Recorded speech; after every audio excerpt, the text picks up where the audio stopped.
our Christmas episode. Yeah. We're going to do some other countries' Christmas legends. Yeah, Christmas legends. We're kind of straying away from Krampus because everyone knows about that, but things like that, though. For example, things like Krampus. And if you're watching video form, you can see Kim has her wonderful ears are kind of cutting off a little bit, and mine is not just some creepy, but it is a sweater that I'm wearing nothing under, and I know, don't get too bothered by it. Yeah, it is wool. I thought it was a fun idea, and now I'm itchy.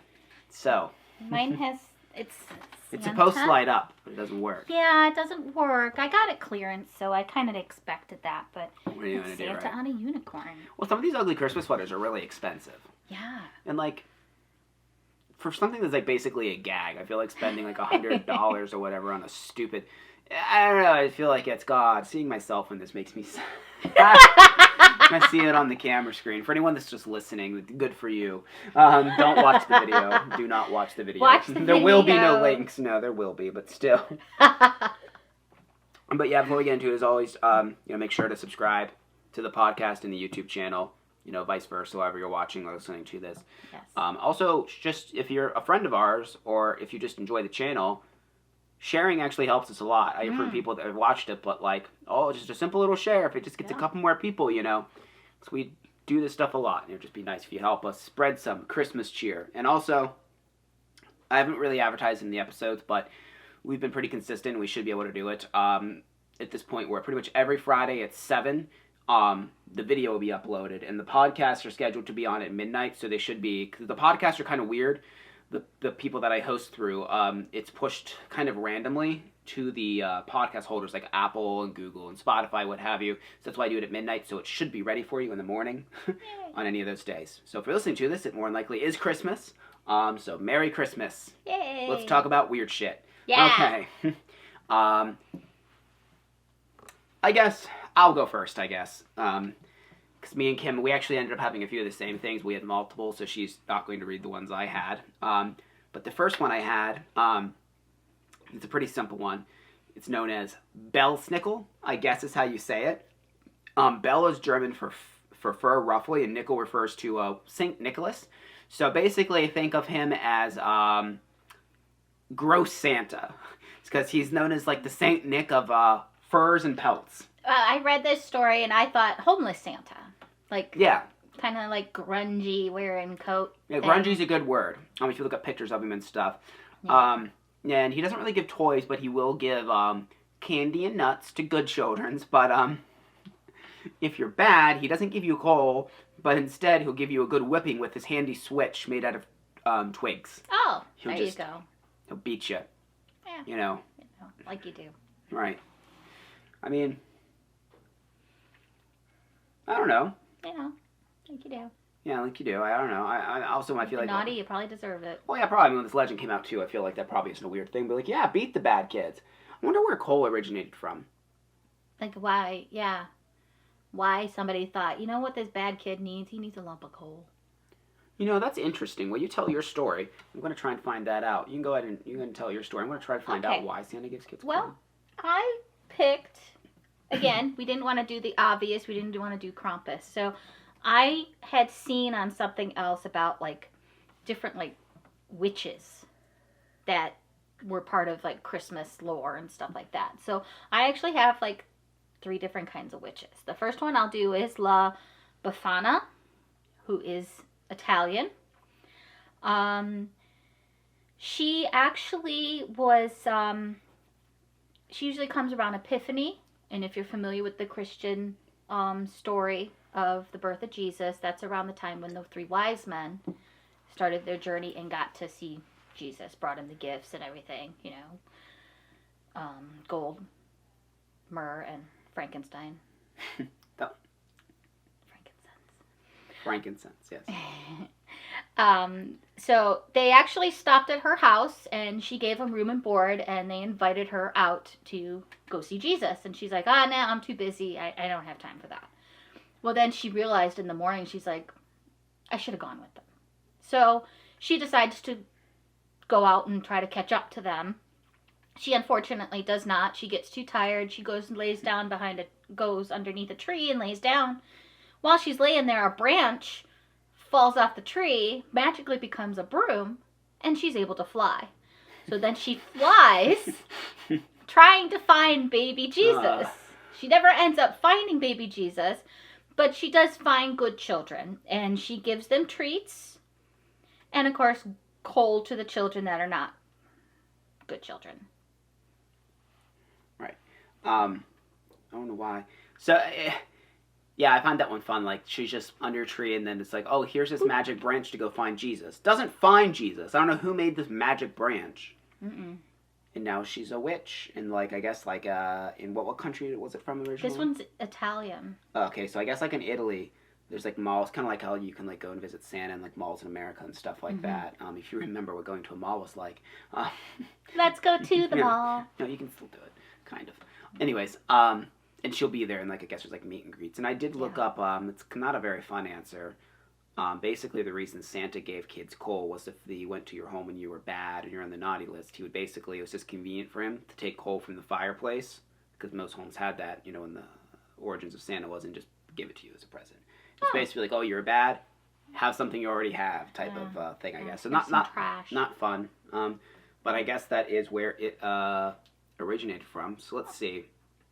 The more you know. Right. My next story, which might be my favorite one that I have here,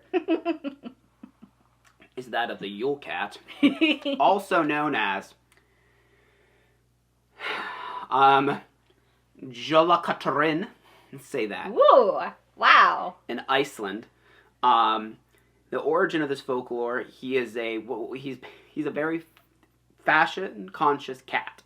And he must be a giant cat, because the legend states that he will tower over the houses of children and peer through the windows to see if they have received any gifts this Christmas of clothing from last year.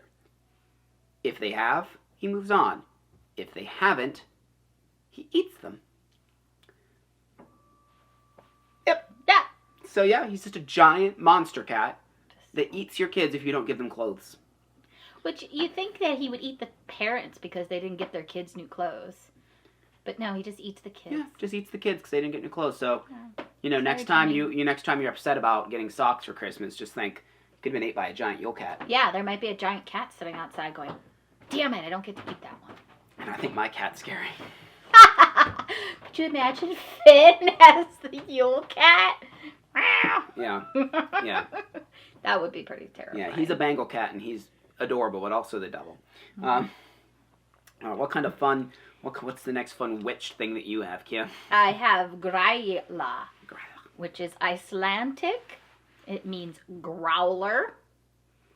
Iceland has lots of fun folklore stuff. Yeah. If you're familiar with Chilling Adventures of Sabrina, you know who this is. Right. Although they don't really represent her correctly. Yeah. According to legend. According to this legend, is she's, again, a witch. She comes down from her mountain seeking naughty children. She puts them in a sack, like you do, and takes them back to cook into a stew. The best child is a child in a sack or stew. Yeah. Apparently she ate one of her husbands as well because he was just being really lazy. And she's like, well, screw this, and gobbled him up. So, yeah. I mean, that'd be cool. So that just makes you unhappy. You just eat them. I mean, at least you're not wasting them, you know? Oh. Murderers and stuff. You're just wasting. I mean, don't have to get groceries. Right. Not when you have the local village of children.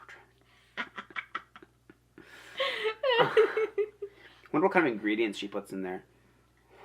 Yeah, like, are there vegetables in there probably, too? Like a faux just pas, like water and child, like you know, like carrots gravy? And celery and onions. And yeah. Maybe some potatoes. Is that night? I don't know what kind of stuff you find around Iceland in your local village.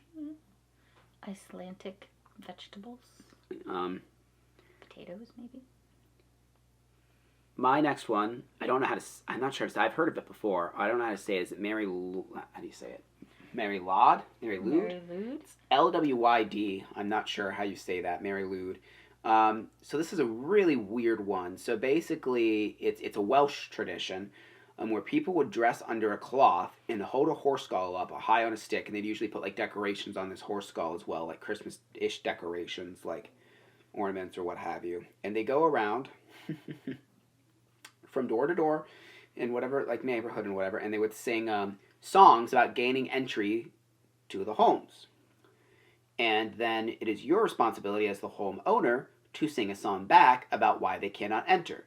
And this banter goes back and forth until either the homeowner is unrelenting in their singing of why they can't enter and they go to the next house, or basically the homeowner gives up and lets them enter, and then they're allowed to eat their food and drink their drink. What?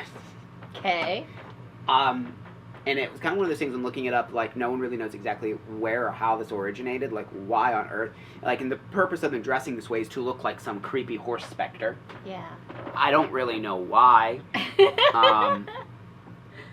And it's not even that ominous. They're just going in and like, all right, now we get to go in and we're going to, like, undress as a horse monster and just eat your shit. Like, what? Sure. Why not? I think we should bring that back. Like, we should go around and just go to random people's houses. It's really cool if you look up pictures of it. The Mary Lard thingy. It's creepy looking. Yeah, it's kind of terrifying. Horse skulls are terrifying, actually. Oh yeah. They're real freaky. Mm-hmm. Yeah, if you've never like really looked at one, I would look that up and be like, oh, yeah, that's weird. Yeah. Doesn't look like a horse. No. Not at all. No, it looks like a creature from hell. Like a Bloodborne monster. Although I think there's a lot of horses in Bloodborne. Anyways. Yeah. All right. So my last witch is Frau Perchta, which is German and Austria. Actually became more popular with one of the Grimm brothers. Otherwise known as Belly Slitter, she would slit the bellies of naughty children, steal their guts, and fill it with straw, rocks, or garbage. Yeah. Yeah. She would also cut the tongues out of lying children. And she had minions who were called the Perchten, who were known to be evil spirits or possibly children who were not baptized that died. Perchta actually means bright or shiny, and before Christianity she was known as being like a goddess, and she would like reward people and things like that. She does still reward people with, like, you know, good people get gifts and bad children get their bellies slit. Yeah. Seems like an extreme punishment, but what are you going to do? Right.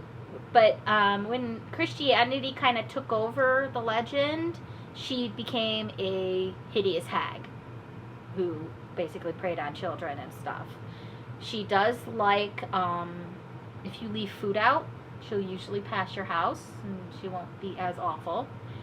She also likes thread spinners. So if you're spinning thread, she really likes that. But you have to like meet a certain quota in order for her to really, really like you.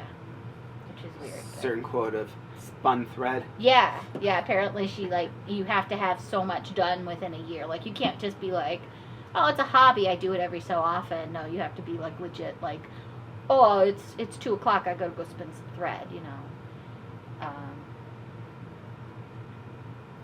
People wear costumes and masks to hide from her as well. So you can kind of disguise yourself so she doesn't cut your throat. Mm-hmm. Whatever. It's really weird. Like so many of these, you can't even figure out like the origins necessarily, and it's like, Yeah. where the hell? Like some weird things. Like, I feel like ancient people, like when these cultures started, they were just like, what terrifying person or creature could we have that'll just scare people to be good? Let's make up one. pretty much. And I think, I mean, at least Santa, like all he does is just give you some coal if you're bad. He doesn't like murder you or like put things inside your freaking belly. Like, what on earth? Like, I mean, obviously we weren't really talking about like Krampus though. I mean, like, they have whole festivals about him and stuff. Oh yeah. Oh, it's in Orlando? Krampusnacht Festival in Orlando, Florida. I didn't know there was one in Orlando. I thought it was like a German thing. Okay, cool. Oh yeah, they have them all over the place. Oh, I want to do that. That'd be fun. I want to dress up as Krampus and go terrorizing people. That'd be fun. I have big horns.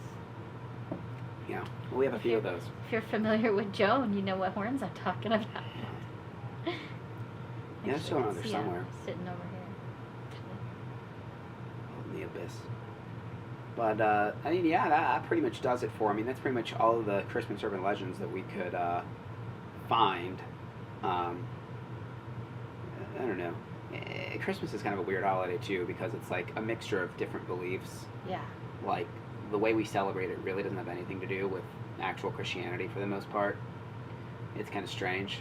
Yeah, it's most of it, especially decoration-wise, is more based in paganism. Yeah. Than anything that actually has to do with the birth of Christ.